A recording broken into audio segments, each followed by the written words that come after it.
Eh, bibi wa taifa huyo hapa, kifupi amepata tatizo kubwa na tumeshughulika nalo kwa dharura.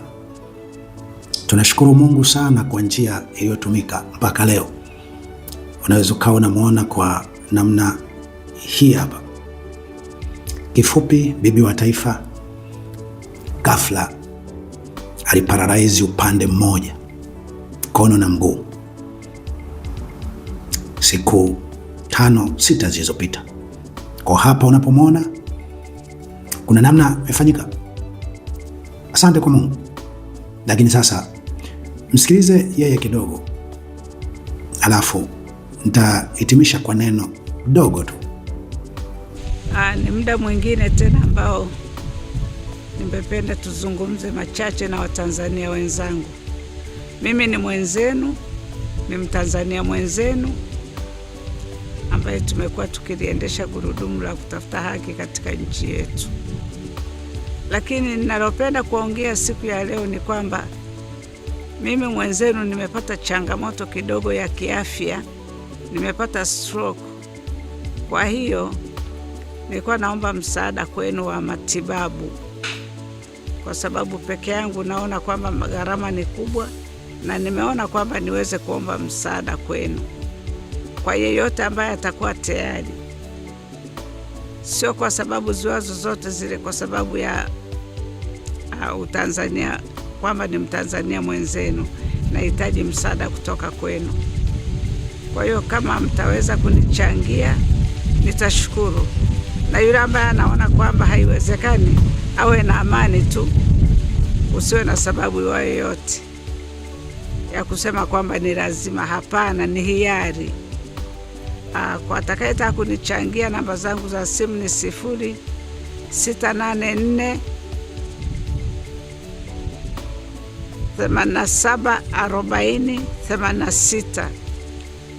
Itatoka kwa jina la mwanangu ambaye ni Dennis Beda. Ni namba yangu, lakini wakati wa kusajili kulikuwa na matatizo kidogo, ilishindwa kusoma wakati naweka vidole. Kwa hiyo ilibidi aniwekee yeye, maana ilikuwa ni siku ya mwisho katika kusajili. Kwa hiyo ndio maana inatoka kwa jina lake. Kwa hiyo kama nilivyoambia ni 0684 87 40 86. Atakayeweza kunichangia chochote nitashukuru. Mungu atambariki. Ni hayo tu. Nimepata changamoto ya kupata stroke na inahitaji matibabu makubwa kidogo, hasa kwenye upande wa mazoezi. Asanteni sana. Asante. Nadhani umemsikia. Ni mtu ambaye kama kuna mkono wa mtu, basi unaweza ukawa umempata kwa sababu ya kusimama upande wa wanaolia na kupinga mabaya. Naamini mamlaka za kishetani zinafahamu vizuri huyo bibi wa taifa ni nani na ni nini hasa kwa Mbarikiwa. Neno langu ni hili tu,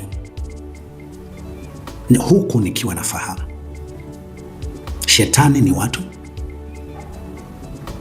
na kwamba Afrika asilimia kubwa ya maradhi na vifo ni mipango ya watu. Sasa ipo ambayo si mipango ya sasa, ipo ambayo watu kwa njaa zao, kwa ubinafsi wao waitengeneza milango.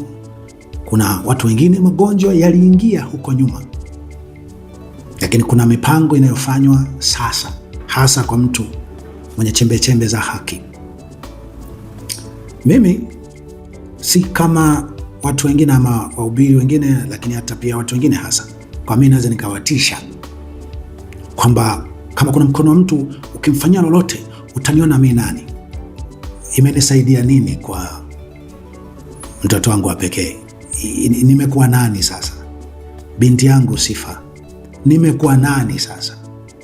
Binti yangu Maria Martha, nimekuwa nani sasa? Kwa hiyo sina kitisho cha kwamba mkimgusa, mkimuoa huyo, sina la kufanya. Ningekuwa na la kufanya, ningefanya kwa mwanangu pekee na mabinti zangu ambao kwa sehemu kubwa waliatoa maisha yao kwa ajili ya haki na kwa ajili ya maisha yao na kwa ajili ya maisha yangu.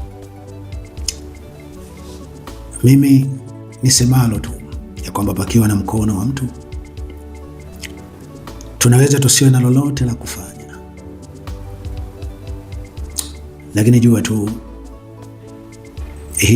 huo ni wimbo wa milele kubwa kuliko tuongea yote. Umemsikia bibi wa taifa. Lolote unaloweza kufanya, namba za simu ameweka hapo. Neno la Mungu sana, ikiwa unaweza kuwa sehemu ya maisha yake. Asante na hongera kwa kunisikiliza.